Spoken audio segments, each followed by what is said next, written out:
عن ابی ہریرۃ ان رسول اللہ صلی اللہ علیہ وسلم قال آیت المنافق ثلاث وإن صلى وإن صام وزعم أنه مسلم إذا حدث كذب وإذا وعد أخلف وإذا اؤتمن خان۔ ابو ہریرہ رضی اللہ عنہ سے روایت ہے کہ رسول اللہ صلی اللہ علیہ وسلم نے فرمایا منافق کی 3 نشانیاں ہیں، اگرچہ وہ روزے رکھتا ہو، نمازیں پڑھتا ہو اور خود کو مسلمان سمجھتا ہو۔ جب بات کرے تو جھوٹ بولے، وعدہ کرے تو خلاف ورزی کرے، اور جب امانت لے تو اس میں خیانت کرے۔ اس کو بعض لوگ الٹ کر بیان کرتے ہیں، یعنی اس طرح بیان کرتے ہیں کہ اگر کوئی آدمی بات کرتا ہے جھوٹ بولتا ہے، وعدہ کرتا ہے تو اس کی خلاف ورزی کرتا ہے، امانت دی جائے تو اس میں خیانت کرتا ہے تو وہ منافق ہوتا ہے۔ بات یوں نہیں ہے، بات یوں ہے کہ وہ لوگ جو رسول اللہ صلی اللہ علیہ وسلم کے زمانے میں منافق تھے، یہ بتایا گیا ہے کہ انہوں نے دل سے ایمان قبول نہیں کیا، وہ بظاہر اللہ کے رسول کی بیعت کر کے شامل ہو چکے ہوئے ہیں، نمازیں پڑھتے اور روزے رکھتے ہیں، یعنی ان کا ظاہر وہی ہے، لیکن اگر تم ان کو پہچاننا چاہو تو اللہ دلوں کے راز جانتا ہے، پردے نہیں کھولتا، تم اس نشانی سے ان کو پہچان سکتے ہو۔ تو یہ گویا ان کے بارے میں بیان ہے، چنانچہ میں نے اس پر لکھا ہے یہ نبی صلی اللہ علیہ وسلم نے ان لوگوں کے بارے میں فرمایا ہے جو آپ کے زمانے میں جھوٹے مومن بنے ہوئے تھے، یعنی حقیقت میں ایمان نہیں لائے تھے بلکہ اپنے ایمان کا اظہار کرتے تھے، ان کے بارے میں فرمایا ہے۔ مطلب یہ تھا کہ جو لوگ فی الواقع منافق ہیں، یعنی جھوٹ بولنے والا منافق نہیں ہو گیا، گناہ گار ہے، فاسق ہے، اللہ کی نافرمانی کر رہا ہے، تنبیہ کا تقاضا کرنا چاہیے، لیکن وہ منافق نہیں ہو گیا۔ جو لوگ فی الواقع منافق ہیں وہ دوسروں کے سامنے اپنی دینداری کی نمائش کے لیے نماز روزے کا اہتمام تو کر سکتے ہیں، یعنی عبادات میں تو لوگوں کے سامنے کچھ نمائش کی جا سکتی ہے، لیکن اپنے اخلاقی وجود کو ہمہ وقت پاکیزہ بنا کر نہیں رکھ سکتے، یعنی چونکہ اصل میں جھوٹے ہیں، اصل میں دھوکے باز ہیں، اصل میں اللہ کے رسول کے مقابل میں کفری اختیار کیے ہوئے ہیں، لیکن کچھ نمائش کر لیتے ہیں، یعنی کہہ دیا کہ ہم مسلمان ہیں، شامل بھی ہو گئے مسلمانوں کی جماعت میں، کچھ نمازیں بھی پڑھ لیں آ کے آپ کے ساتھ، ان کی تصویر کھینچی ہے نا کہ اذا قاموا الی الصلاۃ قاموا کسالى، کچھ مارے باندھے مسجد میں آ جاتے ہیں،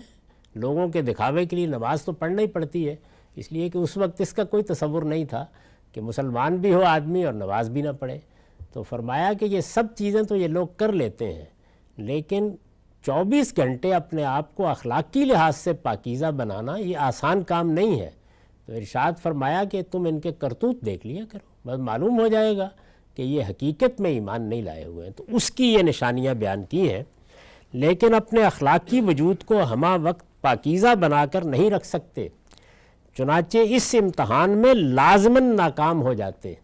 اور بالآخر پہچان لیے جا سکتے ہیں کہ وہ دل سے مسلمان نہیں ہوئے، انہوں نے ایمان و اسلام کا محض ڈھونگ رچا رکھا ہے۔ یہ اس روایت یا اس حدیث کا صحیح مفہوم ہے۔ اب ظاہر ہے کہ اس سے ایک بات معلوم ہوتی ہے، اور وہ یہ کہ جس وقت آدمی اپنے ایمان کے بارے میں شعور کی حالت میں نہیں ہوتا،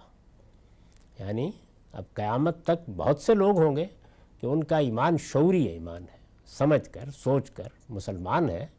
دل سے مانتے ہیں کہ انہوں نے اللہ کو مانا ہے، اللہ کے پیغمبر کو مانا ہے، آخرت کو مانا ہے، یہ حقیقی ایمان ہے، کمزور ہو یا اعلیٰ درجے کا ہو، لیکن یہ کہ اندر کچھ بھی نہیں ہے۔ ماں باپ مسلمان تھے، مسلمان پیدا ہو گئے ہیں، ثقافتی یا تہذیبی روایت کے طور پر اپنے اسلام کا اظہار کر دیتے ہیں، اور یہ جو اظہار ہے ان کا، یہ اظہار کہ اپنا نام مسلمانوں کے رجسٹر میں لکھوا دیا، رسوم کی حد تک پابندی کر لی، مرتے جیتے دفن ہوتے ہوئے وہ ساری باتیں اپنا لی جو مسلمانوں نے اپنائی ہیں۔ تو یہ لوگ جو ہیں، اس طرح کے لوگ ہیں، ان کے معاملے میں بھی ہم یہ سمجھ سکتے ہیں کہ اسلام جن اخلاقی پہلوؤں کا تقاضا کرتا ہے ان کو بھی دیکھنا چاہیے، اور یہاں ترتیب الٹ جائے گی، یعنی یہاں ہو سکتا ہے کہ عام اخلاقیات بہت اچھی ہوں لیکن یہاں نماز پڑھانا اور روزے رکھوانا آسان نہیں ہوگا، الٹ جائے گی ترتیب، یعنی ترتیب بالکل دوسری ہو جائے گی، اس لیے کہ وہاں پر اپنے اس وجود کو برقرار رکھنے میں مشکل تھی، یہاں اپنے مذہبی وجود کو برقرار رکھنے میں مشکل پیش آ جاتی ہے۔ تو بات کو پہلے اس کی اصل میں جان لینا چاہیے، اس کے بعد اطلاقات کا جہاں تک تعلق ہے وہ تجربات کی روشنی میں سمجھے جا سکتے ہیں کہ کیا کیا ہو سکتے ہیں۔ جو بات اس وقت رسول اللہ صلی اللہ علیہ وسلم نے واضح کی وہ صرف اتنی تھی کہ کسی آدمی کا معاشرتی دباؤ میں یا گرد و پیش کے ماحول میں عبادات جیسی چیزوں کو اپنا لینا آسان ہوتا ہے، لیکن یہ کہ وہ اپنے وجود میں، اپنے کاروبار میں، اپنے معاملات میں، اپنے اٹھنے بیٹھنے میں ہر جگہ صداقت کا نمونہ بنے، یہ اتنا آسان نہیں ہوتا، اور اس سے تم ان منافقوں کو پہچان سکتے ہو۔ یہ پہلو ہے جس کو یہاں واضح فرمایا ہے۔ ایک بات اور بھی سمجھ لینی چاہیے، اور وہ یہ کہ ہمیں یہ تعلیم دی ہے، اللہ تعالیٰ نے دی ہے، اللہ کے رسول نے تعلیم دی ہے، اور یہ بڑی غیر معمولی تعلیم ہے کہ ہم اس دنیا میں لوگوں کے ظاہر کے لحاظ سے ان سے معاملہ کریں گے، یعنی کسی چیز کے بارے میں اگر ہمارا ایک گمان بھی ہے، کوئی رائے ہم نے قائم کر لی ہے، تو بس اس کو اسی تک رہنا چاہیے، وہ ہمارے فیصلوں کی بنیاد نہیں بنے گی، اس کو اظہار میں نہیں آنا چاہیے، اس کی بنیاد پر آپ کسی کے بارے میں کوئی حکم نہیں لگا سکتے۔ چنانچہ سورہ حجرات میں ہمیں یہ تعلیم دی گئی ہے کہ اجتنبوا کثیرا من الظن ان بعض الظن اثم،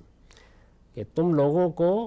زیادہ گمان کرنے سے گریز کرنا چاہیے، بچنا چاہیے، اس لیے کہ گمان جب انسان کرتا ہے تو زیادہ تر بدگمانی کرتا ہے، کیونکہ اچھا گمان اس میں تو خیر کوئی عیب نہیں ہے، رکھیے آپ، لیکن جس وقت گمان کرنے کی عادت پڑ جائے، اور اس سے پہلے فرمایا ہے کہ تجسس کی عادت پڑ جائے، یہ کیا ہے، وہ کیا ہے، فلاں آدمی کرتا کیا ہے، زبان سے کہتا ہے تو باطن میں کیا ہے، تو اس کے نتیجے میں آدمی بدگمانیوں میں مبتلا ہوتا چلا جاتا ہے۔ تو یہ تعلیم دی گئی کہ بالکل ظاہر پر معاملہ رکھیں گے۔ اسی لیے میں بار بار یہ توجہ دلاتا ہوں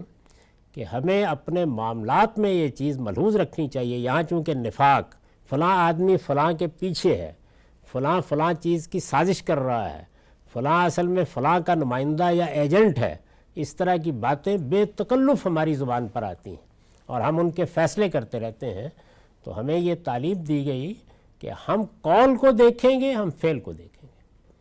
تاکہ مسلمانوں کی معاشرت میں اس طریقے سے لوگوں کے دل ایک دوسرے سے پھٹ نہ جائیں،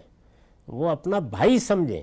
کیونکہ اللہ تعالیٰ نے سب سے بڑی جس نعمت کا ذکر کیا ہے وہ یہ ہے کہ تم اللہ کے کرم سے بھائی بھائی ہو کے رہے، یعنی تمہارے اندر ایک اخوت کا رشتہ پیدا ہوا، اور پھر بتایا کہ انما المؤمنون اخوہ، ایمان والے آپس میں ایک دوسرے کے بھائی ہیں۔ تو اس کا تقاضا یہ ہے کہ جو کچھ بھی حکم لگانا ہے وہ قول پر لگایا جائے، فعل پر لگایا جائے۔ ظاہر ہے کہ انسان اپنے باطن میں جو کچھ ہے وہ اللہ جانے گا۔ وہاں پر یہ دیکھیے کہ اللہ تعالیٰ نے بھی یہ نہیں کیا کہ لوگوں کے بارے میں پیغمبر کو یہ کہے کہ یہ نامزد کر رہے ہیں، ہم دلوں کا حال جانتے ہیں، یہ منافق ہے، یہ ایجنٹ ہے، یہ فلاں ہے، یہ نہیں کیا، بلکہ اگر آپ پڑھیں گے قرآن کو تو یہ معلوم ہوگا کہ کچھ امتحان برپا کیے کہ یہ نمایاں ہو جائیں اور ان کو سزا دی جائے، لیکن اس طرح کا طریقہ اختیار نہیں کیا، بلکہ قرآن میں یہ آیت ہے کہ یہ اللہ کے شایان شان ہی نہیں ہے کہ وہ لوگوں کے بارے میں ایسی اطلاعات دیا کرے، تو یہ اس دنیا میں پسند ہی نہیں کیا۔ اگر اللہ اپنے بارے میں یہ کہتا ہے جو دلوں کا حال جانتا ہے تو ہمیں بھی اس میں احتیاط کرنی ہے، اور صرف قول دیکھنا ہے، فعل دیکھنا ہے، اس کی غلطی استدلال سے واضح کرنی ہے، اس سے آگے کوئی بات نہیں کہنی چاہیے۔ وآخر دعوانا الحمدللہ رب العالمین۔